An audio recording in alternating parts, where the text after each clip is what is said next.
भक्त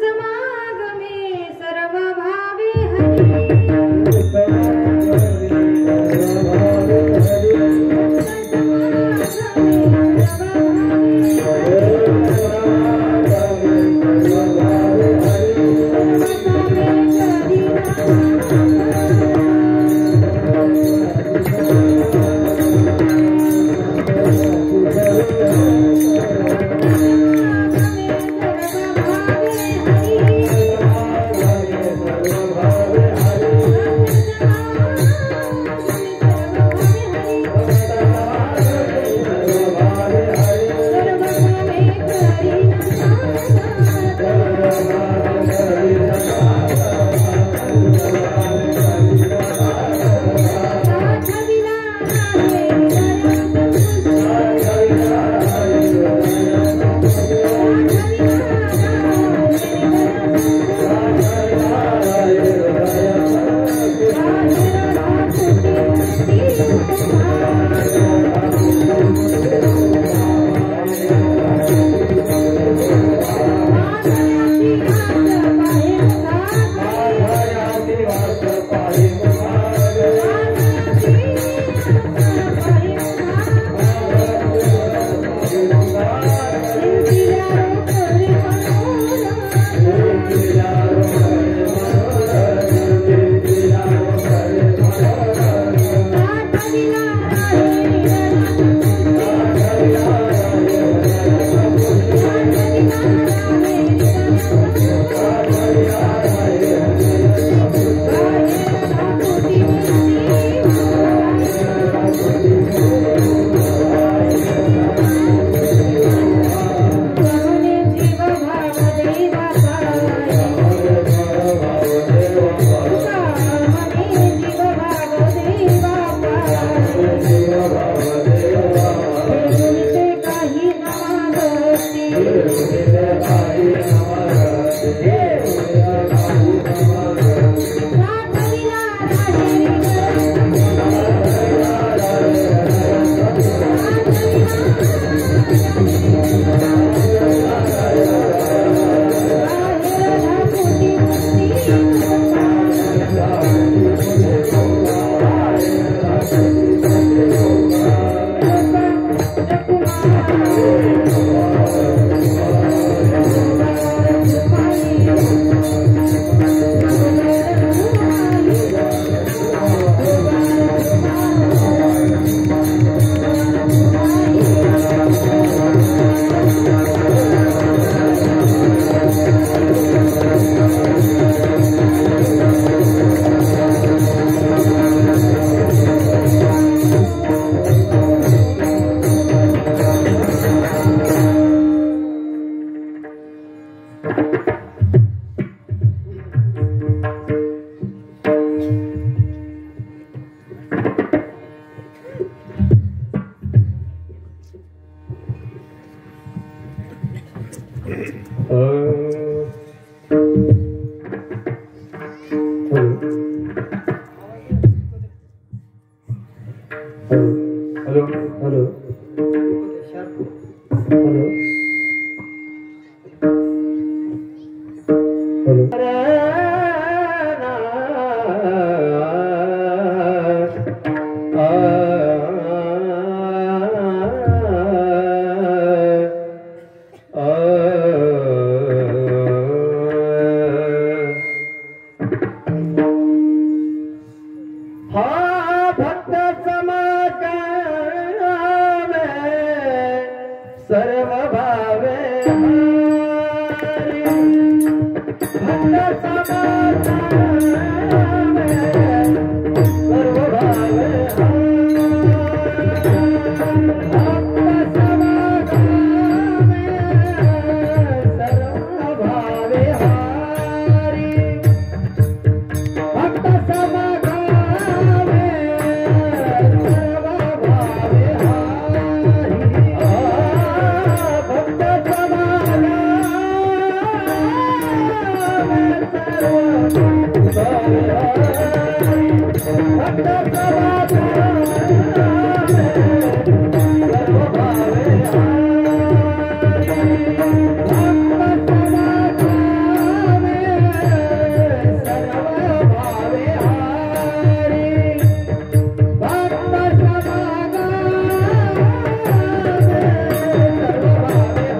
सद्गुरु सच्चिदानंद रूपा नमो सद्गुरु भक्त कल्याण मूर्ती नमो सद्गुरु भास्करा कीर्ती गंगा विशुद्धं पादस्पर्शं सर्वष्टितं चुंबितं पुण्यस्थानं राजस्थितं तं समाधिस्थमूर्तिं नमामि गंगागिरिचे योगिराज तपो ज्ञान वैराग्य भक्ति स्वरूपं सदा अलंकृतं साधु संन्यास योगं मुखे वेदांत शास्त्रार्थ नित्यं नमो नारायण गिरिं ब्रह्म स्वरूपं जयांचे केली स्मरण होय सकळ विद्यांचे अधिकरण तेची बंधू श्री चरण श्री गुरूंचे नमस्कारोनी आता अष्टसिद्धी नवनिधी के दाता असवर दीन जानकी माता राम रसायन तुमरे पासा सदा रहू रघुपति के दासा राम लक्ष्मण जानकी जय बोलो हनुमान की वचन ऐका गणपती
माझी भगवत चिंतनाकरिता निवडलेला अभंग महान भगवत भक्त शांतता व महंता यांच्यामध्ये नित्यवास करते नवे नवे तर हिंदू हृदय सम्राट छत्रपती शिवाजी महाराज यांचे आद्य गुरु देहनिवासी असणारे श्रीमंत श्री संत जगद्गुरु तुकोबर यांचा अतिशय गोड सर्वांच्या पाठातला जरी नसला तरी परिचयाचा हा अभंग थोडा का होईना या ठिकाणी आहे तर जगद्गुरु तुकोबरायांचा अभंग आज आपण सेवेकरिता निवडलेला आहे या अभंगामध्ये जगद्गुरु तुकोबराय भक्त भक्ती आणि भगवंत या तिघांचंही एकत्र चिंतन आज तुमच्या आमच्या समोर या ठिकाणी मांडतात विठ्ठल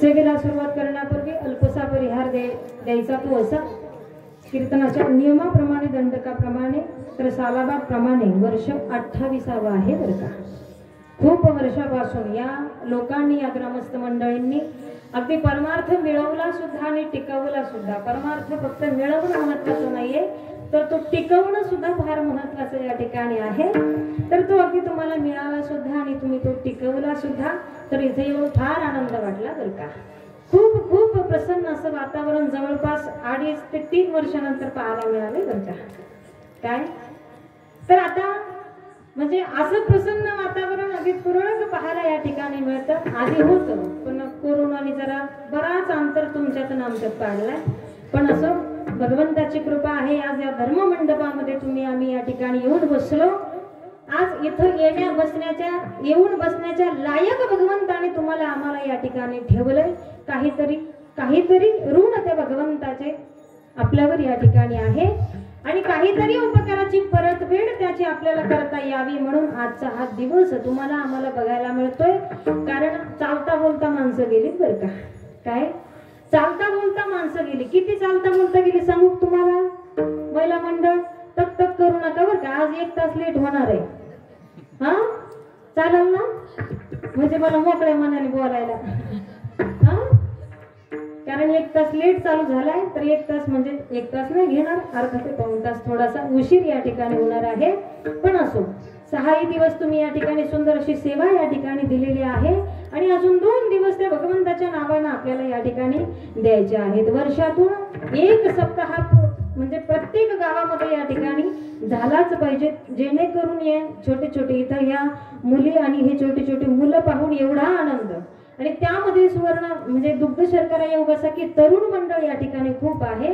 कारण तरुण मंडळ आजकाल इकडे यायला थोडं काटकसर करतं बरं का, थोडस यायला इकडं म्हणजे येत नाहीत शक्यतो. पण असो, इथे येऊन फार आनंद झाला. तर आत्ममालिक ध्यानपीठ शाखा भगूर तर पूर्ण या आश्रमावर आयोजक, नियोजक, संयोजक आणि पूर्ण ग्रामस्थ मंडळींच्या वतीनं सुंदर असा हा आयोजित नियोजित केलेला सुंदर असा हा गजर कीर्तनाचा सोहळा आनंदाचा. तर सुंदर असा कीर्तनाचा गजर आनंदाचा सोहळा. आणि आजची ही 6वी दिवसाची जरी असली तरी 5वी ही कीर्तनरूपी सेवा आहे. तर तीच माझ्यासारख्या अल्प बांबराकडे आली हे माझं मी परमभाग्य या ठिकाणी समजते. तर या सप्ताहाला या सेवेसाठी या ठिकाणी पंचक्रोशीतील गुणजन मंडळ या ठिकाणी उपस्थित आहेत. आता सर्वांची नावं मला माहिती आहेत, काहींची माहित नाही, पण तरी विचारून आपण सांगू शकतो. पण ते सांगायला सुद्धा आता वेळ नाहीये. तर सगळ्यांचे अगदी वयानं ज्ञानानं मानानं मोठी असणारी मंडळी सर्वजण या ठिकाणी सेवेसाठी उपस्थित राहिली. सर्वांच्या चरणी शीर्षाष्टांग प्रणिपात या ठिकाणी करते. त्यामध्ये सुंदर हार्मोनियम वाजवणारा आमचा दादा थोडं चांगलं वाजवतोय बरं का, आनंद वाटला. आमचे हरिभक्तीपरायण परमार्थ प्रेमी आमचे मोठे बंधू या ठिकाणी रामदास दादा असतील, सुंदर अशी मृदंगाचे साथ. त्याचप्रमाणे जय हरिदादा निंबाळकर असतील, त्यांचे मृदंगाचे सुंदर असे साथ आहेत. दुसरे मृदंगाचार्य आमचे कुणाल भैया या ठिकाणी असतील. सगळीच मंडळी या ठिकाणी उपस्थित आहेत. त्याचप्रमाणे या मठाचे मठाधिपती या ठिकाणी तुमच्या सप्ताहाचे कार्यक्रमाचे मार्गदर्शक परमपूज्य संत विष्णुदास महाराज आणि सर्व जो काही भाविक परिवार या ठिकाणी आहे तो सर्वच या ठिकाणी उपस्थित आहेत. आणि आज माझं परम भाग्य की बाबा सुद्धा आज या लेकराच्या तोडके मोडके जे काही शब्द आहेत ते श्रवण करण्यासाठी या ठिकाणी उपस्थित झाले. बाबांच्याही चरणी शीर्षाष्टांग प्रणिपात या ठिकाणी करते. जास्त काही वेळ आपल्याकडे या ठिकाणी पास करण्यासाठी नाहीये. अभंगाला थोडा का विनस्पर्श या ठिकाणी करता आला पाहिजे, म्हणून अल्पसा परिहार माझा देण्याचा या ठिकाणी संपला. असं मी या ठिकाणी ग्रहित धरून सेवेला सुरुवात करण्यापूर्वी सकल संतांच्या चरणावर नतमस्तक होऊया आणि सेवेला सुरुवात करूया. मस्तक हे पायावरी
श्रोतू वर्गासाठी सांगितलं. इथं बहुसंख्येने श्रोतू वर्ग या ठिकाणी उपस्थित आहेत.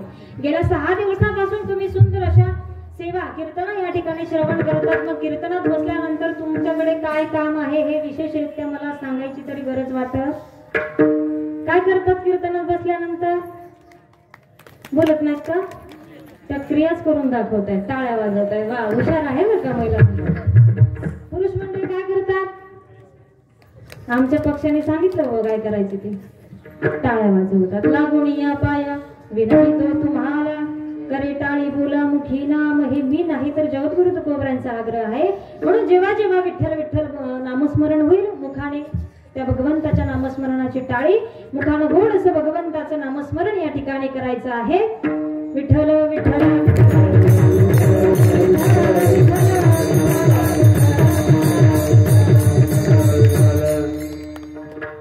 तर जगद्गुरु तुकोबरांचा अभंग सेवेकरिता आज आपण या ठिकाणी निवडलाय. अभंगाची सुरुवात भक्त या शब्दाने या ठिकाणी तुकोबरांनी केलेली आहे.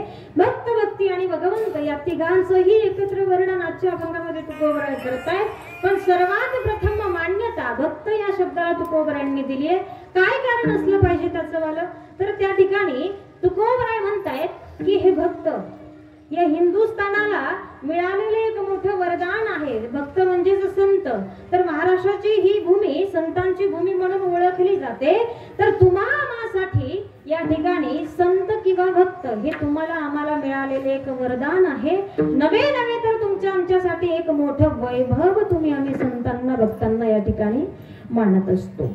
मोठं वैभव संत भक्त या ठिकाणी आहेत आणि यांचा मोठेपणा या संतांचा भक्तांचा असणारा जो काही मोठेपणा आहे तो काहीही केल्या कमी होत या आताच्या काळातच आहे अशातला भाग नाही. शेकडो वर्षापासून संतांची महती तुम्ही आम्ही या ठिकाणी श्रवण करत आलो ऐकत आलोय. मग शेकडो वर्ष झाली तरी या संतांचा मोठेपणा काही कमी होत नाही. अनेक युगायुगामध्ये संत हेच मोठे आहे हे सकल संतांनी तुम्हाला आम्हाला या ठिकाणी आग्रहाने सांगितलेलं आहे. मग अनेक युगाचं तर जाऊ द्या ते त्याचं आपल्याला माहिती नाही, पण या कलियुगामध्ये सुद्धा संत हेच मोठे आहेत.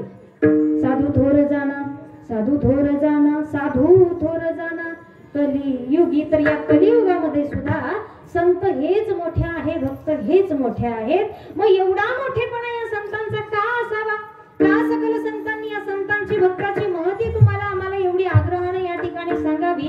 कारण प्रत्येक क्षेत्रामध्ये संतांनी भक्तांनी आपले योगदान या ठिकाणी महत्वपूर्ण दिलेलं आहे.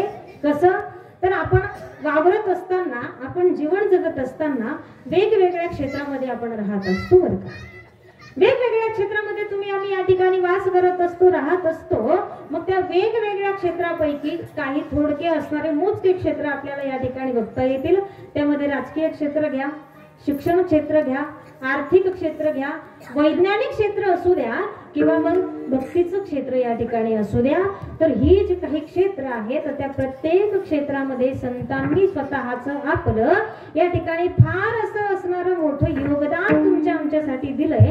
म्हणून या संतांचा मोठेपणा जोपर्यंत चंद्र सूर्य आहे तोपर्यंत राहणार आहे बरं का. कसं योगदान दिलंय तर बघा, पहिला घ्या राजकीय क्षेत्र.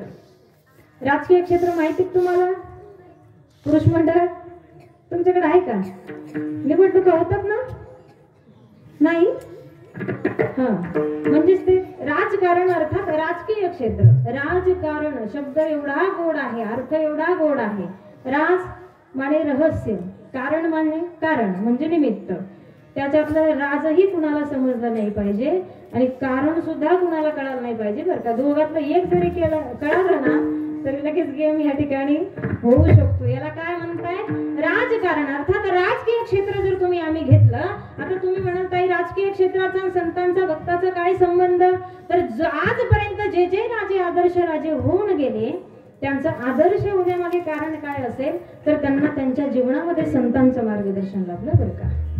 प्रभू रामचंद्र हे एक आदर्श राजा होऊन गेले.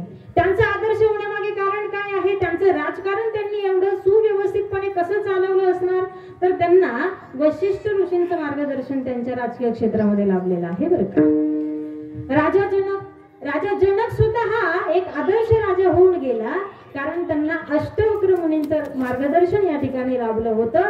आता इथं बसलेले तरुण मंडळी मला म्हणतील ताई या पौराणिक कथा आम्हाला माहिती नाही, हे कधी आम्ही ऐकलेलं नाही आणि त्याच्यामध्ये म्हणजे ते ऐकण्यामध्ये आम्हाला काही एवढं सत्यता त्या ठिकाणी वाटत नाही. कारण प्रभू रामचंद्रांचा हा काळ खूप आधीचा आहे, राजा जनकाचा हा काळ खूप आधीचा आहे. त्यांच्याविषयी आम्हाला माहिती नाही म्हणून तुम्ही सांगितलेला मुद्दा आम्हाला पटत नाही. पण तो मुद्दा तुम्हाला पटवण्यासाठी अलीकडच्या काळातलं उदाहरण जर द्यायचं ठरलं तर छत्रपती शिवाजी महाराज हे आज तरुण वर्गाच्या प्रत्येक तरुण मुलाच्या मनामध्ये देवापेक्षा काही कमी स्थान नसणार हे एक व्यक्तिमत्व आहे। अर्थात तरुण वर्ग एक वेळ देवाला मानण्यास नकार देईल, पण छत्रपतीला अमान्य हा कुणीच करू शकत नाही। म्हणजे देवा एवढं स्थान ज्यांच्या मनामध्ये, तुमच्या आमच्या मनामध्ये या ठिकाणी ज्या राजांचं आहे, ते राजे एवढा आदर्श होण्यामागे कारण काय असेल तर त्यांच्या राजकीय जीवनामध्ये, त्यांच्या त्या क्षेत्रामध्ये जगद्गुरु तुकोबरायांसारख्या संतांचं मार्गदर्शन त्यांना या ठिकाणी लाभलं। अर्थात राजकीय क्षेत्रामध्ये संतांनी फार मोठं योगदान तुमच्या आमच्यासाठी या ठिकाणी दिलेलं आहे। दुसरं क्षेत्र घ्या, शिक्षण क्षेत्र। आता शिक्षण क्षेत्रामध्ये सुद्धा संतांनी भक्तांनी फार मोठं योगदान तुमच्या आमच्यासाठी दिलंय। कसं तर जो काही अज्ञानी समाज आहे त्या अज्ञानी समाजाचं अज्ञान उघडं पाडून त्या अज्ञानी समाजाला ज्ञानाकडे नेण्याचं काम जर कोणी केलं असेल, म्हणजे डोळस दृष्टी देण्याचं काम संतांनी तुमच्या आमच्या जीवनामध्ये केलंय। याचं गोड उदाहरण तुकोबरायांनी तुम्हाला आम्हाला देऊन या ठिकाणी हा मुद्दा सिद्ध केलाय बरं का। अर्भकाचे साथी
अक्षराची ओळख होण्यासाठी त्याला शिक्षक हे माध्यम त्या ठिकाणी असतं। जुन्या काळात त्याला पंत असं म्हणायचे बरं का, गुरुजी मास्तर किंवा पंत असं या ठिकाणी म्हणायचे।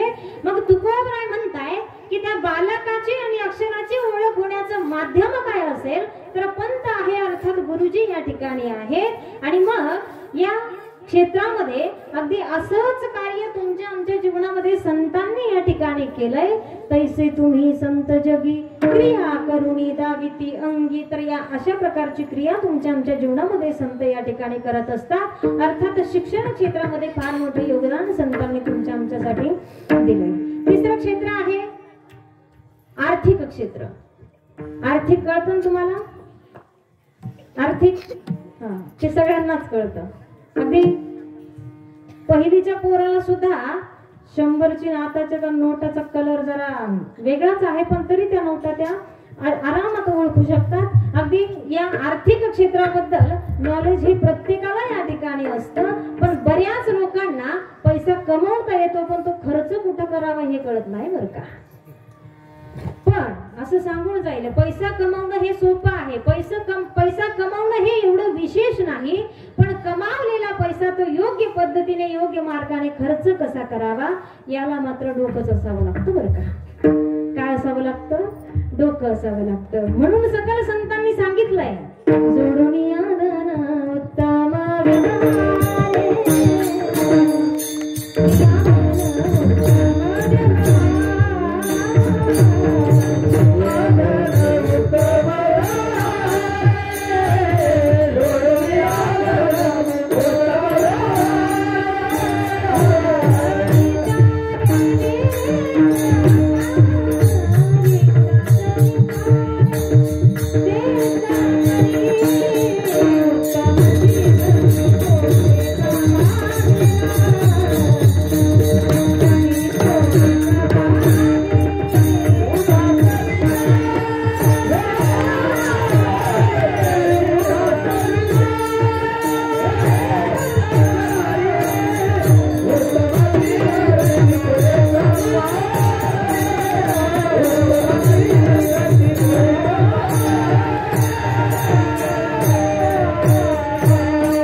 कमवलेला पैसा खर्च करतोय त्यालाच उत्तम गती या ठिकाणी प्राप्त होते. म्हणजे या क्षेत्रामध्ये सुद्धा संतांनी फार अनमोल असं मार्गदर्शन तुमच्या आमच्यासाठी केलंय. कारण आजकालच्या या युगामध्ये लोक पैसा कमवतात आणि कमवलेला पैसा कुठेही खर्च करतात, पण कमवलेला पैसा हा योग्य पद्धतीनेच खर्च झाला पाहिजे. कारण लोकांना कमवता येतो पण शक्यतो तो टिकवता येत नाही किंवा योग्य पद्धतीने तो खर्च करता येत नाही. पैसा कमावणं अवघड नाही बरं का. आमच्या जम्बू या द्वीपा माझी एक पंढरपूर गाव, धर्माचे नगर देखा विठो पाटील त्याचे नाव. जगाचा मालकाचं जे गाव आहे त्या पंढरीश पांडुरंग परमात्म्याचं जे पंढरपूर आहे त्या पंढरपुरामध्ये त्या विठुरायाच्या मंदिरासमोर हातही नसू द्या पायही नसू द्या असा भिकारी बसलेला असतो, तरीही त्याला 250-300 रुपये रोज सहज पडतो बरं का. किती? 250-300 रुपये रोज त्याला सहज पडतो. हातही नाहीत पायही नाहीत, फक्त या ठिकाणी या तोंडानं मागत असतो. आंधळ्या पांगळ्याचा एक विठोबा दाता त्या जगाच्या मालकाच्या नावाचा सहारा घेतो आणि 250-300 रुपये रोज या ठिकाणी सहज काढतो. मला सांगायचं काय की पैसा कमावणं एवढं विशेष नाहीये, पण तो खर्च कसा करतो याला फार महत्व या ठिकाणी आहे. काय झालं, एक असा माणूस होता अत्यंत गरीब परिस्थिती बरं का.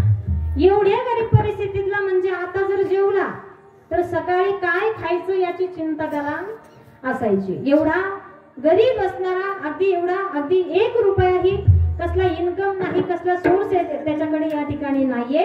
अत्यंत गरीब परिस्थितीने असणारा हा मनुष्य आणि एक दिवस त्याचं उजळले भाग्य आता झालं बरं का. एवढं त्याचं भाग्य त्या ठिकाणी उदयाला आलं आणि दुसऱ्याची असणारी अगदी काही कोटी रुपयाची प्रॉपर्टी काहीतरी कारणास्तव या माणसाच्या नावावर झाली. कोणाच्या नावावर झाली? आता जर खाल्लं तर सकाळी खाण्याची पंचायत असणाऱ्या माणसाच्या नावावर काही कोटीची प्रॉपर्टी इस्टेट त्याच्या नावावर झाली. मला सांगा, अजिबात पैसा नाही आणि रात्रीतून जर कोटीची इस्टेट नावावर झालीवर तो माणूस या ठिकाणी ध्यानावर भानावर राहील का हो? राहील का? अजिबात नाही. अगदी त्याची सुद्धा व्यथागत त्या ठिकाणी तशीच झाली. एवढी प्रॉपर्टी आता माझी आहे, एवढी संपत्ती आता माझी आहे, आता माझा हा पैसा मी कसाही खर्च केला तरी मला काय कुणी या ठिकाणी दापायला धाक दाखवायला या ठिकाणी नाहीये. म्हणून त्या माणसानं अगदी कमीच कालावधीमध्ये 4 ते 6 महिन्यामध्ये जी काही कोटीची प्रॉपर्टी होती अगदी ती सगळी त्या ठिकाणी उडवून टाकली. कारण एवढा पैसा त्याच्या नावावर आल्यानंतर म्हणतात ना आपल्याकडे जिथं जास्त मध असतो तिथं जास्त मधमाशा घोंगत असतात. याला हा जेव्हा जोपर्यंत गरीब होता तोपर्यंत एकही मित्र नव्हता, पण एवढी लाखाची करोडोची प्रॉपर्टी जेव्हा याच्या नावावर झाली तेव्हा अनेक संगती अनेक मित्रमंडळी याची त्या ठिकाणी गोळा झाली, पण ती मित्रमंडळी काही चांगल्या स्वभावाची नव्हती. वाईट वर्तणूक वाईट व्यसनांच्या आहारी हा माणूस त्या संगतीच्या नादाला लागून या ठिकाणी गेला आणि होती तेवढी ती कोटीची असणारी प्रॉपर्टी अगदी 4 ते 6 महिन्यामध्ये त्यानं ती या ठिकाणी उडवून टाकली. आपल्या भाषेत फुकून टाकली बरं का. काय उडवून टाकली. अगदी कवडी सुद्धा त्या प्रॉपर्टीतली याच्याकडे राहिली नाही. आणि तोच माणूस एक दिवस भाजी मंडईमध्ये सकाळी 7-7:30च्या दरम्यान अगदी भाजी घेण्यासाठी भाजी मंडईमध्ये गेला. आता जात असताना रस्त्याच्या कडेला अगदी मंडईच्या सुरुवातीलाच एक बाई आपली वांग्याची पाटी वांगे विकण्यासाठी घेऊन त्या ठिकाणी बसली होती. हा गेला, मावशी कसे दिले वांगे? मावशी म्हणते 10 रुपये पावशेर वांगे आहे. 10 रुपये पावशेरनी वांगे जेव्हा मावशीनं सांगितले तेव्हा हा म्हणतोय की मावशी 10 रुपये पावशेरनी वांगे जरा महाग होत आहेत, तुम्ही एक काम करा 9 रुपये पावशेर मला वांगे द्या. आता थोडस आपण भाव या ठिकाणी करत, शक्यतो पुरुष मंडळ करत नाही, पण महिला मंडळ या ठिकाणी केल्याशिवाय राहत नाही. पण तो अगदी त्याची सगळी प्रॉपर्टी संपलेली होती, पैसा अजिबात जवळ राहिलेला नव्हता आणि मग हा भाव करायला लागला, मावशी 10 रुपयाने वांगे थोडे महाग होत आहेत, तुम्ही एक काम करा मला 9 रुपये पावशेरनी वांगे द्या. आता सकाळी 7-7:30च्या दरम्यान बाईचं मावशीचं सुद्धा पहिलंच गिराईक होतं. मावशीनं विचार केला की बोहणीचं गिराईक आहे, पहिलंच गिराईक आहे, आपण जर याच्यासोबत कटकट केली तर आपल्या वांग्याच्या पाठीला या ठिकाणी नाट लागू शकतो, हटकन लागू शकते आणि वांगी काय आपले दिवसभर विकणार नाहीत. म्हणून मावशीनं सेकंदाचाही विलंब न करता त्याच्या 9 रुपयाला लगेच होकार दिला बरं का. हो, तुम्ही म्हणतायत ना 9 रुपये पावशेर, बरं घ्या 9 रुपये पावशेरनी वांगे तुम्ही घ्या. आता अजिबात वेळ पास न करता मावशीनं जेव्हा होकार दिला तेव्हा यानं परत विचार केला, आपण 9 रुपये पावशेरनी वांगे मागितले आणि या मावशीनं अगदी कसलाच विचार न करता मागे पुढे न पाहता अगदी काही सेकंदात आपल्याला होकार दिला. आपण 8 रुपये पावशेर द्या म्हटलं असतं तरी चाललं असतं का नाही? तरी पण चाललं असतं. असा विचार केला आणि लगेच त्या बाईला म्हणतो, बाई 9 रुपयानं सुद्धा वांगे महाग होत आहेत, तुम्ही एक काम करा 8 रुपये पावशेरनी मला वांगे द्या. आता 8 रुपयानं जेव्हा वांगे मागितले तेव्हा बाईनं परत काय विचार केला, सकाळची वेळ आहे, बोहणीचं गिराईक आहे, नाट लागायला नको, हटकन लागायला नको, म्हणून त्या बिचारीनं अगदी 8 रुपयाला सुद्धा होकार त्या ठिकाणी त्या माणसाला दिला. आता 8 रुपयाला होकार आल्यानंतर काय विचार केला परत, 8च्या आधी काय असतं 7. याने काय विचार केला, असं करत करत करत त्यांचं 5 रुपयापर्यंत आलं बरं का. आता जास्त काय आपल्याला सांगायला वेळ नाही. असं करत त्यांचं 5 रुपयापर्यंत आलं. 5 रुपयाला सुद्धा त्या मावशीनं होकार दिला. जेव्हा 5 रुपयाला होकार आला तेव्हा परत यानं 4 रुपयानं वांगे मागितले आणि जसे काही यानं 4 रुपये पावशेरनी वांगे मागितले, मावशीनं पायातली चप्पलच काढली बरं का. आता कारण कोणतीही गोष्ट प्रमाणातच गोड लागते. कोणतीही गोष्ट घ्या तुम्ही, तिचा अतिरेक होता कामा. अतिक्रमण जर गल्लीत अतिक्रमण झालं तर सरकार जेसीबी आणून ते घर या ठिकाणी दुकान असो काही असू ते या ठिकाणी पाडून टाकतं. अगदी तेच सूत्र प्रत्येक गोष्टीमध्ये आहे. मग तिथं आमचं भजन असलं तरी चालेल, आमचं कीर्तन असलं तरी चालेल, किंवा तुमचं काहीही कोणतंही क्षेत्र असू द्या, प्रत्येक क्षेत्रामध्ये प्रत्येक शास्त्रानं हे सांगितलेलं आहे की कोणत्याच गोष्टीमध्ये अतिरेक होता कामा नाही. मग या माणसानं त्या ठिकाणी अतिरेक केला. 4 रुपयानं वांगी मागितले, पण मावशी काय बगूरचीच होती बरं का. कुठली होती? बगूरचीच होती, अंधारात बसलेली तिकडची. जागे आहेत ना महिला मंडळ. हा, तर त्या मावशीनं पायातली चप्पल काढली आणि त्याला नाही त्या शिव्या ती मावशी त्या ठिकाणी देऊ लागली. मेला मुर्दा करंट अपशकुनी या ठिकाणी अभागी असणारा आला सकाळच्या वेळेला आणि माझ्या वांग्याच्या पाठीला हटकन लावतोय. 1 रुपया कमी करते. बोहणीचं गिराईक आहे, सकाळची वेळ आहे आणि हा तर लाडातच येत चाललाय, म्हणजे माझ्या डोक्यावर बसून मिरेच वाटायला लागले. अशा अपशब्दांना शिव्या असं ती बाई त्या ठिकाणी त्या माणसाला बोलू लागली. मग तो माणूस म्हणतो, बाई तुम्ही एक काम करा, शांत व्हा, हातातली चप्पल तुम्ही खाली टाकून पहिली पायात घाला, तुम्हाला वांगे द्यायचे की नाही द्यायचे ते तुम्ही ठरवा, पण माझ्याबद्दल काय असे अपशब्द तुम्ही काढू. तुम्हाला वांगे द्यायचे नसेल तर देऊ नका, पण माझ्याबद्दल अपशब्द या ठिकाणी काढू नका, कारण मी मेलाही नाही, मुर्दाही नाही, दरिद्री नाही, अभागी तर मुळीच नाही. माझा एवढा भाग्यवान माणूस तुम्हाला शोधून सुद्धा सापडणार नाही. म्हणे कसा रे तू एवढा भाग्यवान? म्हणे अहो मावशी मी एवढा भाग्यवान आहे, एवढा भाग्यवान आहे. 6 महिन्यापूर्वी 1 कोटीची प्रॉपर्टी माझ्या नावावर झाली होती. त्या प्रॉपर्टीला माझ्यासारख्या भाग्यवान माणसाचा हात लागला, त्याच्यातला खडा नाही राहिला. तुझी वांगी काय चीज विठ्ठल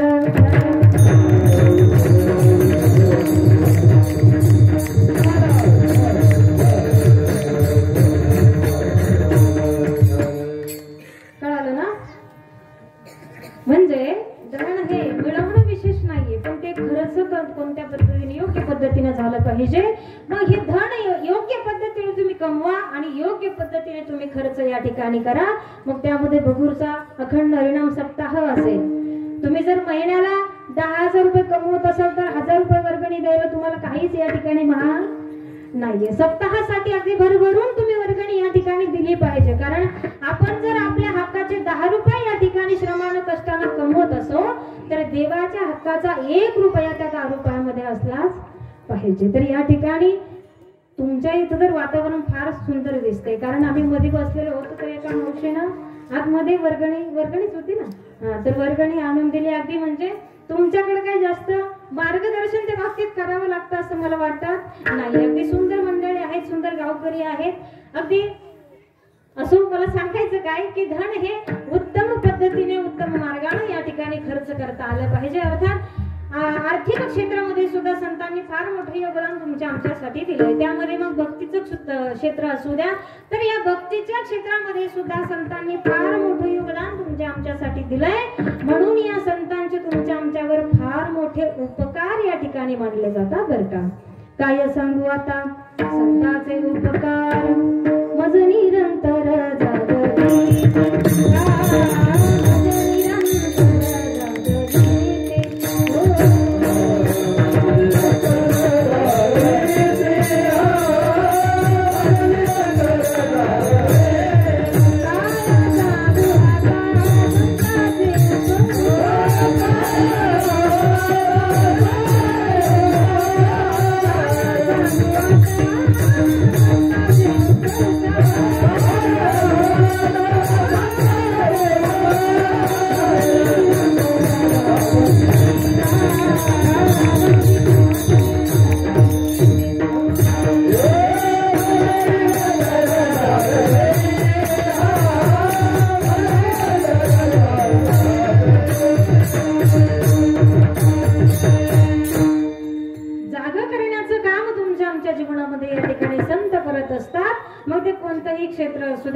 शेकडो वर्ष लुटून गेले आणि अजून सुद्धा अनेक युग लुटून जातील.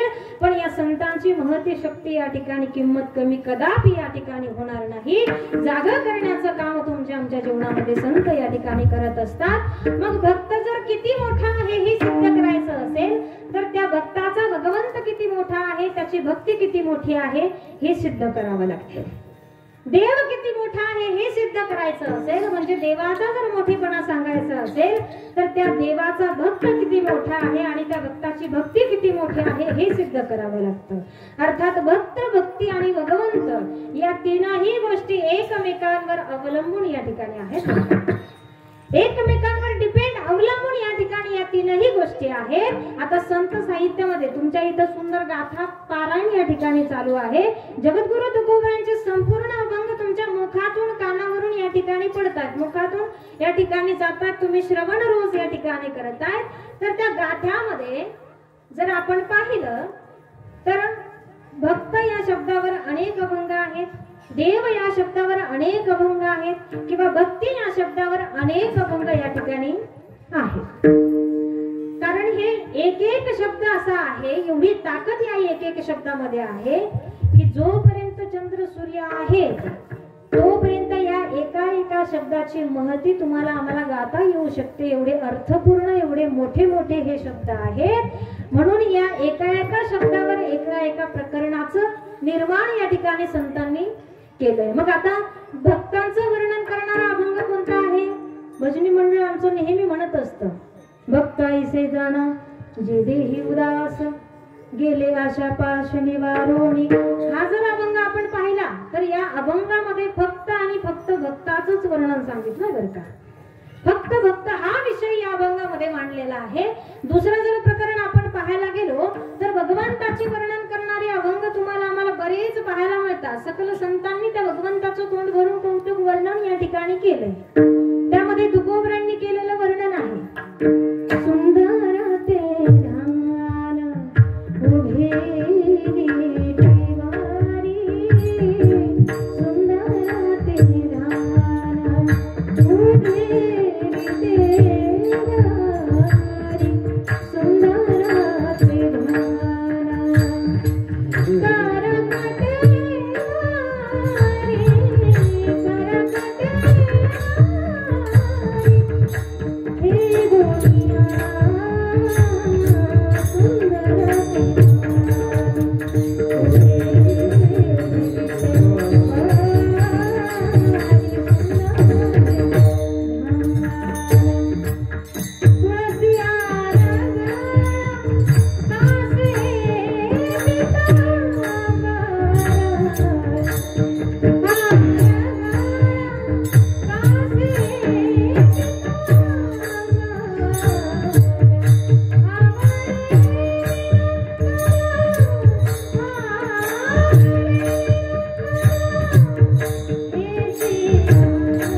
उभेली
हायड्रोजन प्लस ऑक्सिजन दोन वायू एकत्र झाले की पाण्याची निर्मिती होते. हे तुम्हाला आम्हाला विज्ञानानं शिकवलं. हा सिद्धांत कधीही न बदलणारा आहे. कारण बगूर मध्ये जर ऑक्सिजन हायड्रोजननी पाण्याची निर्मिती होत असेल तर आमच्या नागमठाणमध्ये कार्बन डायऑक्साईड लागतो का हो? तिथं पण हायड्रोजन आणि ऑक्सिजनच या ठिकाणी लागतो. म्हणजे जगाच्या पाठीवर तुम्ही कुठेही गेला तरी या दोन वायूनेच पाण्याची निर्मिती होणार. म्हणजे हा सिद्धांत हे शास्त्र कधीही न बदलणार आहे बरं का. अगदी तसंच संसाराचं सुद्धा शास्त्र, संसाराचे सुद्धा नियम या ठिकाणी न बदलणारे आहे. पण अपवाद म्हणून या ठिकाणी आजकाल संसाराचे नियम बदलायला लागले. संसाराचे नियम बदलायला लागलेत. कसे बदलायला लागलेत? महिला मंडळ, तुमच्याकडे थंडीत पाऊस पडतो का? आमच्या नागमठाणला पडायला लागला हो या वर्षीपासून. पाहिला का कधी हिवाळ्यात पावसाळा? हा शास्त्राचा नियम बदललाय. संसाराचा नियम हा या ठिकाणी बदललाय. भर पावसाळ्यात अतिवृष्टी होते, भर उन्हाळ्यात अतिवृष्टी या ठिकाणी होते, भर पावसाळ्यात कोरडा दुष्काळ या ठिकाणी पडतोय. अर्थात संसाराचे नियम अपवाद म्हणून या ठिकाणी बदलत चाललेत. मग ते का बदलतायत? माणसं धोरणात नाहीत म्हणून बदलतायत बरं का. तुम्ही आम्ही जर शास्त्राच्या नियमानं राहिलो तर संसाराचा सुद्धा नियम हा न बदलणाराच आहे. पण तुम्ही आम्ही बिघडलो तर त्या नियमाला सुद्धा बिघडायला भाग या ठिकाणी पडतोय. तुम्ही आम्ही कसं बिघडलो सांगू का? तुकडोजी महाराज भजनांच्या भाषेत सांगते बरं का. संसारी जीव हा आजकाल बिघडलाय. संसाराचा नियम हा कधीही न बदलणारा आज बदलतोय. त्याचं कारण की तुम्ही आम्ही या ठिकाणी बदललोय, तुम्ही आम्ही या ठिकाणी बिघडलोय. मग कसे बिघडलो? अमृत जोड़ा पिता है शराब रे, भगवान के नाम से मोह लिया.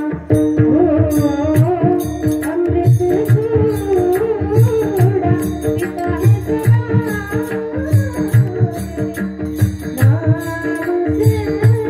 मोह लिया.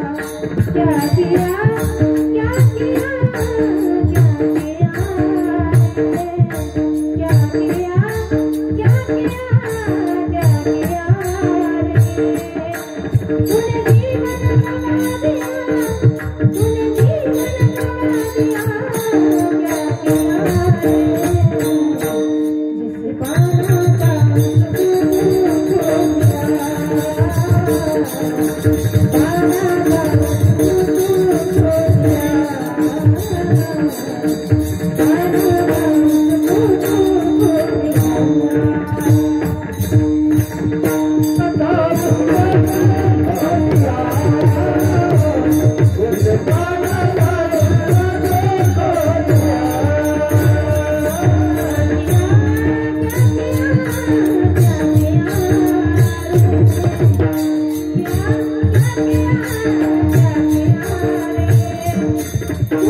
विषयों के बंधन से बांधा गया तू, संत समागम को भूल गया.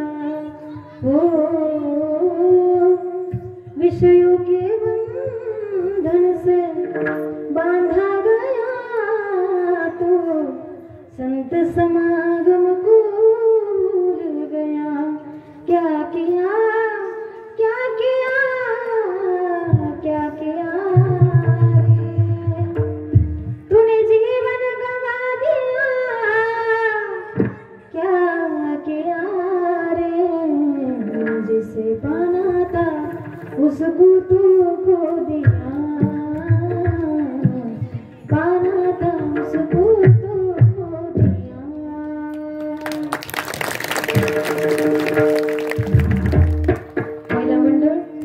समजतील तुम्हाला?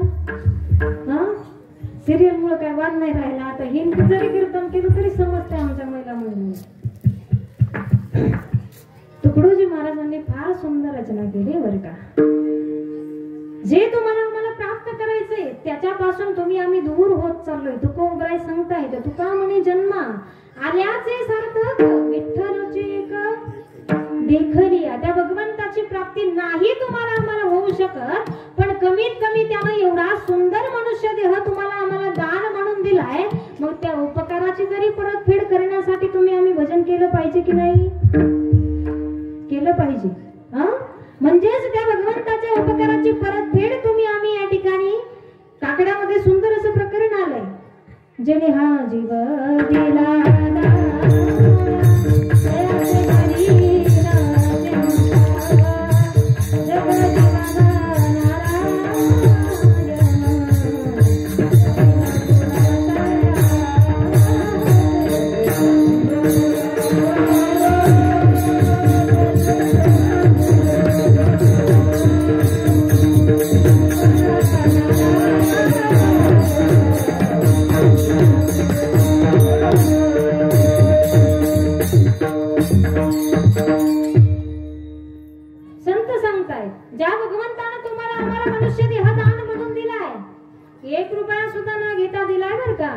तुमची आमची एक जरी शीर चेपॉप झाली तर 4-5 लाखाच्या पर्यंत पैसे लागतात. एका शिरीची जर एवढी किंमत असेल तर शिरा किती आहेत शरीरात पूर्ण मोजल्या कोणी? बायपास झालं की तर कोणाचं? हा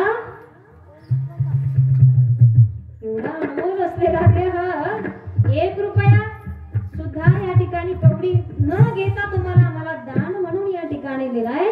मग त्या भगवंताच्या उपकाराची परतफेड करणं म्हणजेच या देहाचं सार्थक करून घेणं ही गोष्ट तुमच्या आमच्यासाठी आवश्यक आहे. पण प्रत्येक जीवच्या जन्माला आल्यानंतर भजनच करतो का हो? काहीच फक्त खाण्यावारी भोजनासाठी, पण काही या ठिकाणी जगत असतात. काही म्हणतात ना जगण्यासाठी नाही खावं माणसानं, खाण्यासाठी जगावं. पण आमची संत मंडळी म्हणताय जगण्यासाठीच खावं बाबा, खाण्यासाठी माणसानं जगू नाही. फुकटचं असलं म्हणून किती खायचं का? करणं सोपं पण पचवणं अवघड. जेवण करणं सोपं असतं पण पचवणं अवघड असतं. सत्याची जरी पंगत असली तरी किती खाल्लं तरी चालेल का? जेवढं पोटात बसतं तेवढंच खायला माणसाला या ठिकाणी चालत असतं. पण ज्या गोष्टी आवश्यक आहेत त्या तुम्ही आम्ही करत नाही. अर्थात समाज बिघडलाय म्हणजे संसाराचा नियम सुद्धा बिघडल्याशिवाय राहणार नाही. संसाराचं शास्त्र या ठिकाणी बदलल्याशिवाय राहणार नाही. आणि तसं जर तुम्ही आम्ही पाहिलं तर संसाराचे जे काही सिद्धांत आहेत, नियम आहेत, शास्त्र आहे ते सुद्धा कधीही न बदलणार आहे. जसं की भक्तीचं शास्त्र या ठिकाणी आहे, भक्तीचं शास्त्र सुद्धा कधीही न बदलणार आहे. मग जो भक्त त्या भक्तीच्या शास्त्राला धरून या ठिकाणी देवाची भक्ती करतोय त्या भक्तासाठी तो अव्यक्त असणारा भगवान परमात्मा प्रगट होतो. आणि तो साकार झालेला भगवान परमात्मा त्या असणाऱ्या भक्तासाठी काय करतो? अभंगाचा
भक्त या ठिकाणी भक्ती करतोय त्या भक्तासाठी तो अव्यक्त असणारा भगवान परमात्मा या ठिकाणी प्रगट होतो. आणि त्या भक्ताची काय करतो? सर्व कामं तर करतोच, पण ती कशी करतो?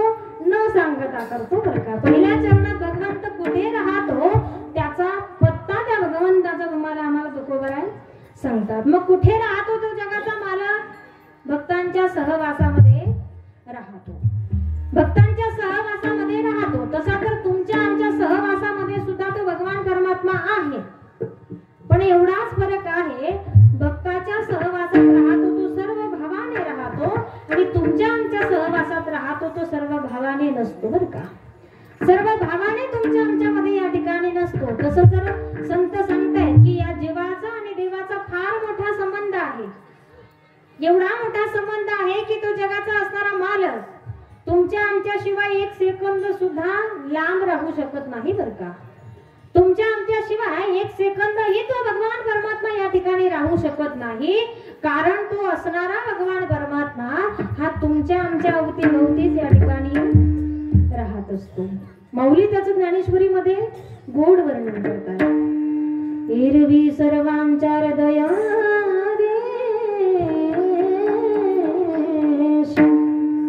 मी अमुक आहे ऐसे बुद्धी स्फुरे आहार्निश ते वस्तू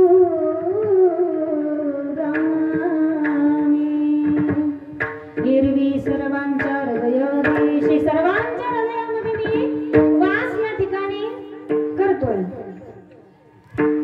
आपल्या त्यामध्ये मी त्या ह्याच्यावर वाचलं फार सुंदर हे होतं बरं का आहे. तर म्हणजे त्याचा अर्थ असा होता की प्रत्येकाच्या प्रत्येक देवांचा देव हा आत्मा आहे आणि देवांचा देव हा आत्मा आहे आणि तो आत्मा आहे हा प्रत्येकाच्या हृदयामध्ये आहे असं काहीतरी त्या ठिकाणी आहे. तर तो जगाचा मालक असणारा तो भगवान परमात्मा तुमच्या आमच्या सोबत या ठिकाणी राहत असतो. पण भक्तांच्या सहवासात राहतो. तो सर्व भावाने राहतो आणि तुमच्या आमच्यामध्ये या ठिकाणी राहतो. सर्व घटीरामध्ये हा देही एका प्रत्येक देहामध्ये तुमच्या आमच्यामध्ये या ठिकाणी राहतो. मग ह्या राहण्यामध्ये फरक काय आहे? मग तुम्ही म्हणाल मग तुमच्या आमच्या सहवासात राहतो तर तो दिसत का नाही? देव तुमच्या आमच्या जर अवतीभोवती प्रत्येकाच्या हृदयामध्ये या ठिकाणी वास करतोय तर त्याची अनुभूती त्याचा संवाद तुमच्या आमच्या सोबत का होऊ शकत नाही? त्याचंही गोड कारण शास्त्र सांगतंय. कारण तुमच्या आमच्या मध्ये राहतो तो अव्यक्त भावाने राहतो. देवाचे दोन भाव सांगितलेले आहेत. एक व्यक्त भाव आणि एक अव्यक्त भाव आहे.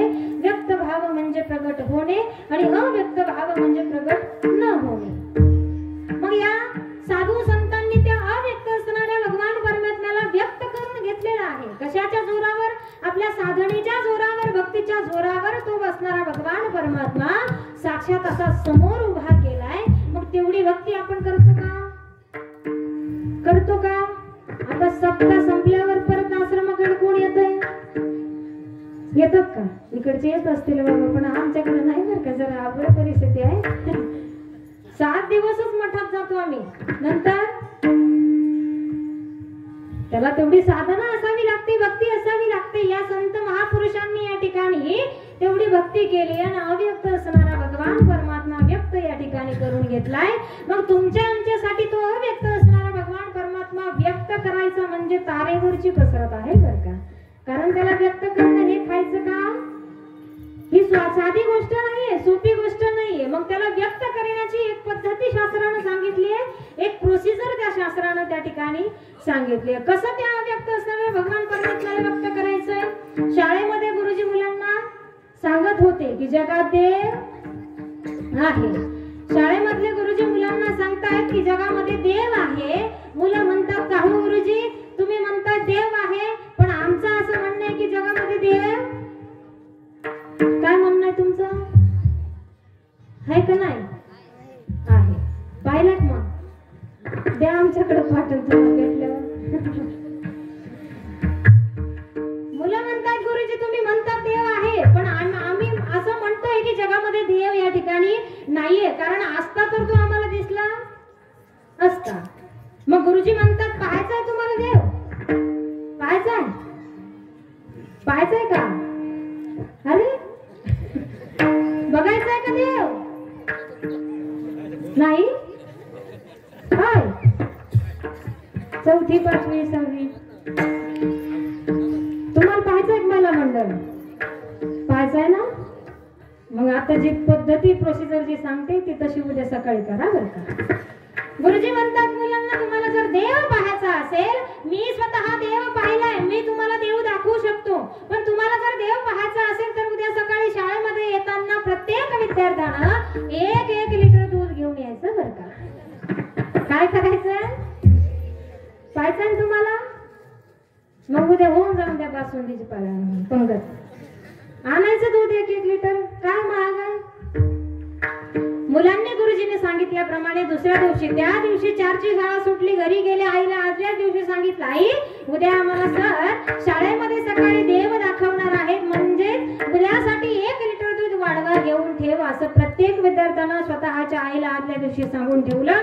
दुसऱ्या दिवशी सगळे मुलं सकाळी लवकर उठले, आंघोळ वगैरे केली आणि प्रत्येकाने 1-1 लिटर दुधाच्या बाटल्या या ठिकाणी भरल्या आणि लवकरच शाळेमध्ये आले. रोज 9:30ला येतात, तर आज 9 वाजता येऊन बसले. अख्खा वर्ग त्या ठिकाणी गच्च पूर्ण या ठिकाणी भरलाय. सगळे विद्यार्थी आले आणि तुमच्यासारखेच असे रांगेमध्ये या ठिकाणी बसले. आता गुरुजी म्हणताय तुम्हाला देव पाहायचा आहे. गुरुजींना आदल्या दिवशीच भलं मोठं पातेलं त्या ठिकाणी आणून ठेवलंय. म्हणजे त्या पातेल्यामध्ये सर्व विद्यार्थ्यांनी आपापल्या दुधातली बाटली त्या ठिकाणी रिकामी करायची, म्हणजे त्या पातेल्यात सगळ्यांनी आपलं आपलं दूध त्या ठिकाणी टाका. सांगितल्यानुसार सगळ्या मुलांनी ते पातेलं दुधानं त्या ठिकाणी भरवलंय.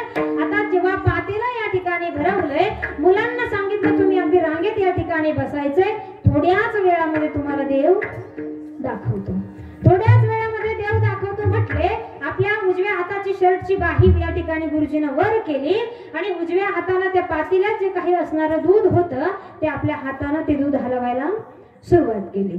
गुरुजी दूध हलवतायत. 15 मिनिटं झाले, 20 मिनिटं झाली, अर्धा तास झाला, 1 तास झाला. गुरुजीनं त्या ठिकाणी हातानं दूध हलवतच या ठिकाणी होते. पण एक पोरग एवढं विचित्र होतं, त्याला काय दमच निघा ना बरं का. थोड्याच वेळात देव दाखवतोय म्हणे, अर्धा 1 तास झालाय. गुरुजी नुसतं दूध हलवतात. नेमकं काय काय दाखवायचं? असं दूध हलवून कुठं देव दिसत असतो का? त्या पोराला काय दम निघेना उभा राहिला. म्हणतो गुरुजी अहो कवाची तुमची मजा पाहतोय, गंमत पाहतोय. आम्हाला म्हणे की दूध देव दाखवतोय, दूध घेऊन या. आम्ही दूध घेऊन आलो आणि तुम्ही काय मजाक मस्ती या ठिकाणी लावली आहे. 1 तासापासून नुसतं ते हाताने दूध हलवतायत, याला काय अर्थ आहे? तर त्या पोराला काय दम निघला नाही, उठून तो गुरुजीला बोलायला लागला. मग गुरुजीला जेव्हा बोलत होता, गुरुजी म्हटले बाळा थोडस थांब, तुला देव दाखवतो. त्याच्यासाठी थोडा वेळ लागेल, पण त्या देव दाखवण्याच्या प्रक्रियेच्या अगोदर मला या दुधातलं जे काही लोणी आहे ते मला बाहेर काढू दे. या दुधातलं लोणी बाहेर काढलं की लगेच तुला मी देव दाखवतो. आता दुधातलं लोणी काढायचं. गुरुजी हातानं त्या पातेल्यातलं दूध फक्त हलवत होते आणि दुधातलं लोणी असं हातानं हलवून काढायचं म्हटल्यानंतर सगळेच पोरं हसायला लागले ना. का बरं हसायला लागले? हातानं हलवून कुठे लोणी निघत असतं का? गुरुजी तुम्ही असं दूध हातानं हलवून त्याच्यातलं लोणी काढायचं म्हणताय, नक्कीच तुम्ही पैसे भरून सर झाले दिसताय म्हणे बरं का. काय नक्कीच तुम्ही काहीतरी वशिले बाजीनं गुरुजी झालेले दिसताय. अहो गुरुजी तुम्ही कुणालाही विचारा, असं हातानं हलवून या ठिकाणी दुधातलं लोणी तुम्हाला मिळणार नाही. म्हणे मग बाळा काय करावं लागेल लोणी काढण्यासाठी? म्हणे अहो गुरुजी हे पातेल्यातलं दूध तुम्हाला आधी चुलीवर पूर्ण असं लाल बुंद तापवावं लागेल. त्या तापलेलं दूध थंड झालं की त्याच्यात काय टाकावं लागतं महिला मंडळ? विरजन त्या ठिकाणी टाकावं लागतं. मग विरजन त्या तापलेल्या दुधामध्ये या ठिकाणी टाकलं. थोडासा कालावधीमध्ये लोटल्यानंतर त्या दुधाचं रूपांतर दह्यामध्ये या ठिकाणी होतं आणि मग दह्यामध्ये रूपांतर झाल्यानंतर त्या दह्याला जे काही असणारी रवी असते त्या रवीनं एका विशिष्ट पद्धतीने हलवल्यानंतर काही कालावधी म्हणजे काही कितीतरी वेळ त्याला ते घुसळण त्याचं केल्यानंतर त्या दुधातलं असणारं लोणी आपल्याला या ठिकाणी बघायला मिळतं. म्हणजे एवढी मोठी पद्धती त्या दुधातलं लोणी काढण्यासाठी आहे. आणि गुरुजी तुम्ही नुसतं हाताने दूध हलवून या ठिकाणी लोणी काढताय, हे आम्हाला काय पटलं नाही. मग गुरुजी म्हणतात बाळा अरे दुधातलं लोणी काढायची जर तुम्हाला एवढी पद्धती माहिती आहे, मग तो जगाचा मालक असणारा देव तो भगवान परमात्मा काय बाजारचा भाजीपाला आहे का? असा सहजासहजी तुम्हाला दर्शन द्यायला प्राप्त व्हायला तो काय बाजारचा भाजीपाला नाही. आता ही जशी पद्धती तुम्ही आम्ही पाहिली, अगदी देव जर पाहायचा असेल तर हीच पद्धती तुम्हाला आम्हाला करावी लागते. म्हणे कशी? तर आपलं चित्त जे काही आहे त्या लाल बुंद दुधासारखं या ठिकाणी ते चित्त तुमचं आमचं तापलं पाहिजे बरं का. कशानं? भक्तीनं, साधनेनं, त्या भगवंताच्या नामस्मरणानं आपलं चित्त या ठिकाणी तापलं पाहिजे. आणि मग त्या तापलेल्या चित्तामध्ये तुमचं आमचं चित्त भक्तीनं तापतं का कशानं तापतं? दुसरं संसार तापे तापलो मी देवा करीत या सेवा कुटुंबाची करीत या सेवा कुटुंबाची संसाराने तुमचं आमचं चित्त तापलंय पण ते तापलेलं चित्त या ठिकाणी उपयोगात येत नाही मग तुमचं आमचं चित्त तापलं पाहिजे ते कशाने तापवावं लागतं तर त्या भगवंताच्या भक्तीने तापवावं लागतं मग त्या तापलेल्या चित्तामध्ये संत वचनाचं विरजन त्या ठिकाणी घालायचंय आणि मग काही कालावधी लोटल्यानंतर ती साधना भक्ती पूर्ण झाल्यानंतर त्या चित्ताचं रूपांतर दह्यामध्ये या ठिकाणी होत असतं आणि मग त्याची पुढची प्रक्रिया काय आहे ती माऊलीनं हरिपाठात सांगितली बरं का मंथुनी नवनीता तैसे घे अनंता वाया व्यर्थ कथा सांडी मार्ग तर या ठिकाणी माऊली सांगतात त्याचंच मंथन तुम्हाला आम्हाला करायचंय असार जे आहे ते बाजूला काढून टाकायचं आहे सार भगवंत तो असणार आपल्याला या ठिकाणी पाहायचं आहे अव्यक्त भगवंताला व्यक्त करण्याची ही सोपी पद्धती तुमच्या आमच्यासाठी सकल संतांनी सांगितली मग या पद्धतीने जो भक्त या ठिकाणी मार्गक्रमण करतोय त्या भक्तासाठी तो अव्यक्त असणारा भगवान परमात्मा व्यक्त झाला आणि त्या व्यक्त झालेल्या भगवंताने साकार झालेल्या देवानं त्या भक्ताची असणारी सगळी कामं त्या ठिकाणी केली बरं का आता तुम्हाला आम्हाला या बारक्या पोराला जर सांगितलं जा बाळा एवढे पैसे घेऊन आपल्याला 1 किलो भर साखर दुकानातून घेऊन ये तुम्ही साधं काम त्याला सांगा तर ते दुकानात जायचा मोबदला म्हणून 5 रुपये तुम्हाला आम्हाला मागतो बरं का मी जातो दुकानात पण मला 5 रुपये द्यावे लागतील त्याचा लगेच मोबदला मागतोय पण तो जगाचा मालक आमच्या असणाऱ्या या भक्ताची सगळी कामं करतो पण मग ही भक्त त्याला सांगतात का काम करायचं नाही न सांगता करी सर्व काम न सांगता त्या ठिकाणी तो असणारा भगवान परमात्मा किती काम त्या भगवंताने केली अनेक अनेक अनेक कामं केली उंच नीच काही नेणे भगवंत तिष्ठे भाव भक्ती देखुण्या या प्रकरणामध्ये पुन्हा भक्ताची काम त्या भगवंतानं केली तुम्हाला आम्हाला पाहायला आपला वेळ या ठिकाणी संपलेला आहे तर अगदी खालच्या दर्जाची सुद्धा कामं आमच्या त्या भगवंताने या ठिकाणी केली निकृष्ट दर्जाची कामं त्या जगाच्या मालकानं या ठिकाणी केली त्यातलं एक उदाहरण जर सांगायचं झालं तर आमच्या चोखोबाच्या बायकोचं बाळंतपण या ठिकाणी सुद्धा त्या भगवंतानं आमच्या या ठिकाणी केलंय चोखोबराया बहिणीला आणायला चालले बायकोच्या बाळंतपणासाठी कुणीतरी जवळ हवं म्हणून बहिणीला आणायला चालले आणि रस्त्यामध्ये वारकऱ्यांची दिंडी पंढरीला चालली त्यांचं देहभान त्या ठिकाणी हरपलं आपण काय कामाला चाललो याचा विसर चोखोबऱ्यांना त्या ठिकाणी पडला आणि दिंडीमध्ये सामील झाले थेट गेले पंढरपुराला काय कामाला आलो याचा विसरच त्या ठिकाणी पडला पण त्याची चिंता त्या जगाच्या मालकाला वाटली कारण भक्ताचा या ठिकाणी राखण मागे पुढे उभा आहे संभाळीत आधी आघात निवाराय आहे त्या भगवंताचं ब्रीद आहे सूत्र आहे त्या सूत्राप्रमाणे त्या भगवंताने या ठिकाणी कार्य केलं चोखोबरायांना कामाचा विसर पडला म्हणून त्या ठिकाणी तो भगवंत आमच्या चोखोबरायांची बहीण झाला आणि त्यांच्या बायकोचं बाळंतपण करण्यासाठी दारात येऊन उभा राहिला आणि म्हणू लागला वैनी उघडा दार हा कामारी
चोखोबाची बहीण तो शारंगधर असणारा जगाचा मालक त्या ठिकाणी झालाय म्हणजे अशी कामं सुद्धा आणि त्या बायकोचं बाळंतपण त्या जगाच्या मालकानं करावं एवढा त्या भक्तांची भक्तांची महती, एवढं महत्व त्या भक्तांचं आहे। आणि अशी ही कामं भक्त त्याला सांगत नाही तरी तो न सांगता या ठिकाणी करत असतो। कारण भक्त हा भक्ती करत असतानाच भगवंताने आमचं काम करावं म्हणून भक्ती करतो का? नाही। जर असं मनात ठेवून जर भक्ती केली तर त्या भक्तीला भक्ती म्हणता येणार नाही। तुम्ही आम्ही कार्यकर्म करत असताना काही ना काही स्वार्थ त्या कार्यामध्ये तुमचा आमचा या ठिकाणी असू शकतो, पण त्या भगवंताचा त्या भक्ताचा अजिबात स्वार्थ त्या ठिकाणी नाहीये। आणि मग अशा या भक्तासाठी असणारा तो भगवान परमात्मा सगुण साकार होतो आणि त्या भक्ताच्या इच्छेनुसार हृदयामध्ये साठवला जातो अभंगाचं दुसरं जोड।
इच्छेनुसार साठवला जातो आणि तो भक्त जगाच्या पाठीवर कुठेही राहू द्या त्याचा सांभाळ करण्यासाठी सगुण साकार भगवान परमात्मा त्या ठिकाणी हजर राहतो म्हणजे राहतोच।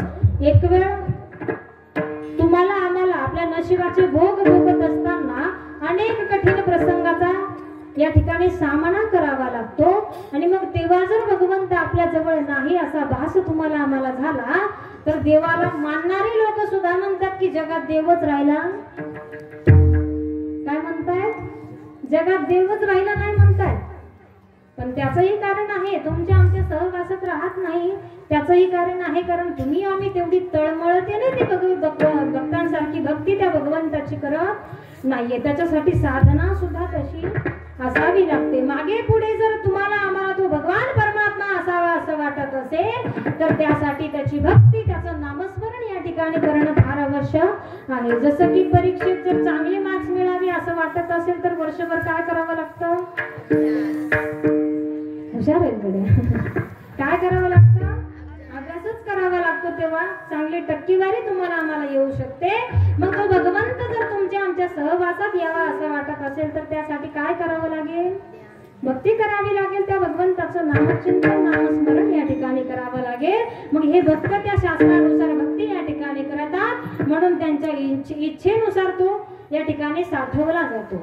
आणि मग एवढे साधनेने परिपक्व असणारे हे जे काही भक्त आहेत त्या भगवंताची भक्ती करत असताना त्या जगाच्या मालकाला असं वाटतं की यांची कामं मी तर न सांगता करतो, कारण ही भक्त मला कधी काही सांगत नाही, कधी काही सांगत नाही। मग या भक्ताच्या भक्तीचं ओझं त्याचं ऋण माझ्या डोक्यावर एवढं होऊन जातं की कधी कधी मला ते उचलणं फार अवघड या ठिकाणी होतं असं त्या भगवंताचं म्हणणं आहे। मग त्या ऋणातून मला मुक्त व्हायचंय म्हणून त्या भगवंताचं असं म्हणणं आहे की काहीतरी या भक्तानं माझ्याकडून मागावं, काहीतरी यानं माझ्याकडून मागितलं म्हणजे थोडा तरी उपकार माझा हलका या ठिकाणी होईल असं भगवंत या ठिकाणी काहीतरी मागण्याच्या आशेनं त्या भक्ताच्या मुखाकडे पाहत असतो। मागण्याची आस पाही मुखाकडे चिंतिल्या रोकडे मनोरथ। तर या ठिकाणी तिसऱ्या चरणामध्ये तुकोबराय म्हणताय की जगाचा मालक असणारा भगवान परमात्मा काहीतरी भक्तांना माझ्याकडे मागावं अशा आशेनं पाहतो, पण आम्ही भक्तांनी संतांनी असं ठरवलंय की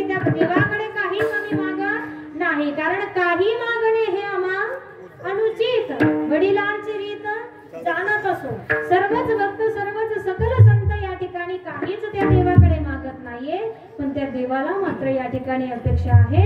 मग भक्तानं काही नाही मागितलं, नुसती मनात जरी इच्छा निर्माण केली तरी या ठिकाणी मनोरथ ते मनातलं ते पूर्ण करत असतो. या उलट भक्त आपलं मनोगत व्यक्त करताना पुढे याही पुढे गोड वर्णन करून सांगताय की देवा आम्ही तुझ्याकडे काहीच मागणार नाही, या उलट तुझं आम्हाला या ठिकाणी काहीच नको, पण या उलट आमचा जीवही आणि भावही आम्ही तुझ्या पायी समर्पित या ठिकाणी करणार, याशिवाय आम्ही दुसरं काही बोलणारच नाही. अभंगाचं शेवटचं तुका मन जीवा भाव देवा तुका मन जीवा भाव देवा तुका मन जीवा भाव देवा तुका मन जीवा भाव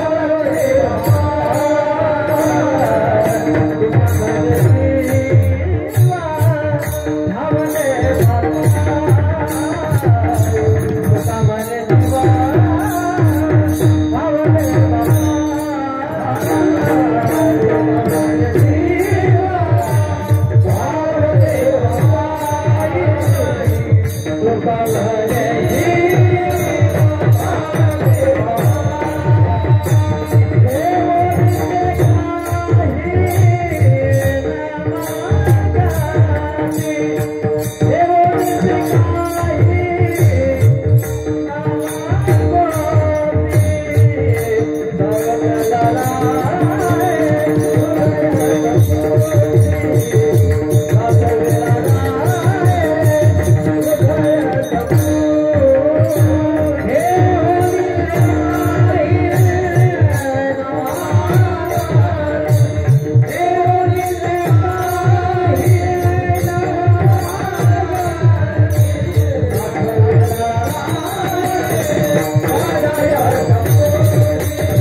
Oh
मी आल्यानंतर तुमचा सगळ्यांचा अनुभव घेतला.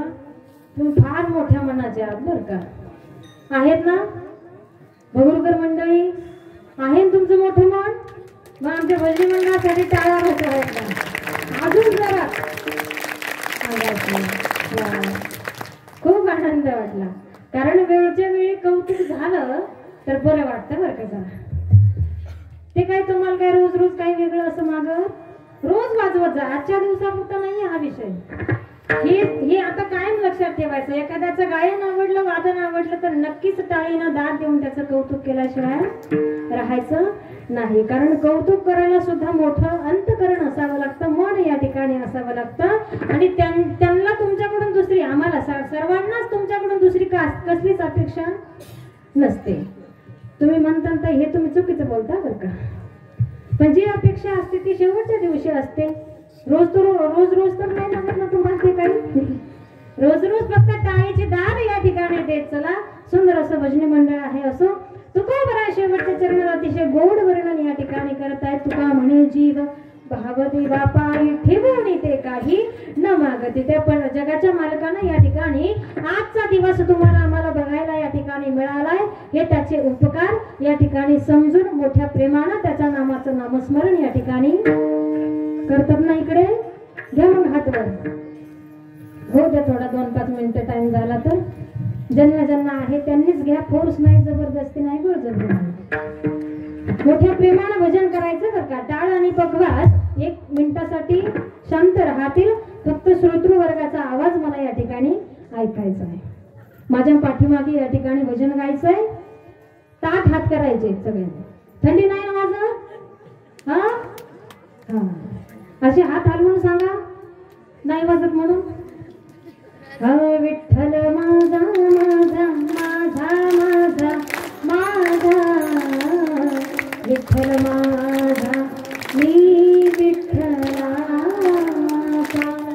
म्हणा आवाज अजून मोठा. टाळी एका सुरात वाजवा.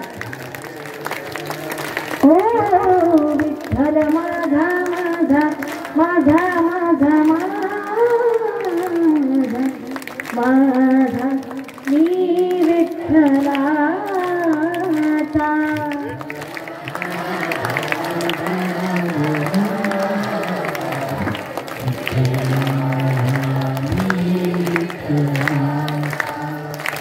विठ्ठल माझा माझा माझा माझा माझा विठ्ठल माझा मी विठ्ठलाचा. म्हणा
अजिबातच नाहीये बरं का। असो, आपला वेळ या ठिकाणी फार झालेला आहे।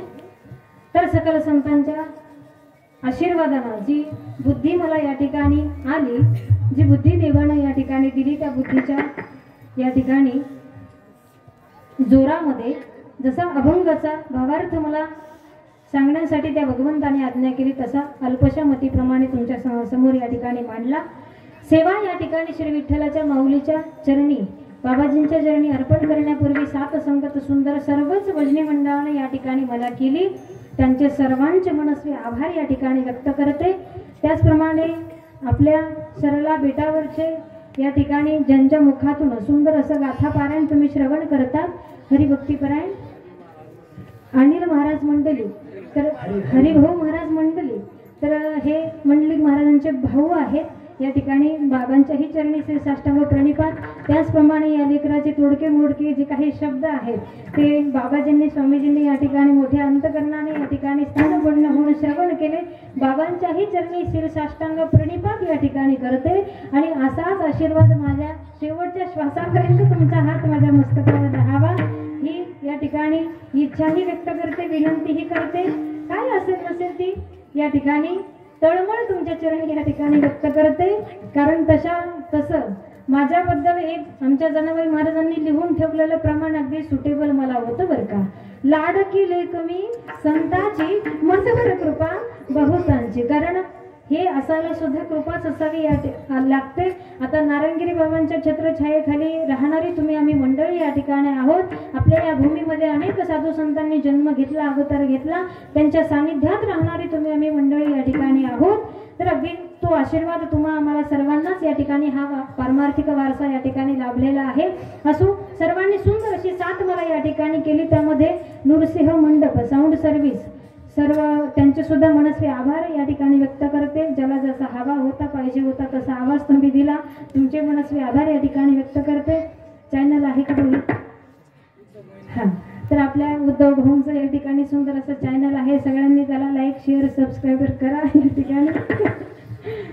तर त्याच्यावर तुम्हाला कीर्तन श्रवण करण्यासाठी या ठिकाणी मिळतील। असो, कुणाचं नाव पूर्ण तरुण वर्ग असेल जे कुणी या कार्यक्रमासाठी कष्ट या ठिकाणी करतात, श्रम या ठिकाणी करत आहेत, सर्व दादा लोकांचे भाऊ लोकांचे मनस्वी आभार या ठिकाणी व्यक्त करते। पुढच्या कार्यासाठी खूप खूप सदिच्छा तुम्हाला या ठिकाणी या व्यासपीठाद्वारे देऊ इच्छिते। सर्वांचे मनस्वी आभार या ठिकाणी व्यक्त करते। ज्यांचं कोणाचं नाव राहिलं असेल माई बाप्पाच्या अंतकरणाने क्षमा असावी। माऊलीचं भजन होईल आणि सेवेचा समारोप झाला असं जाहीर होईल। ज्ञानेश्वर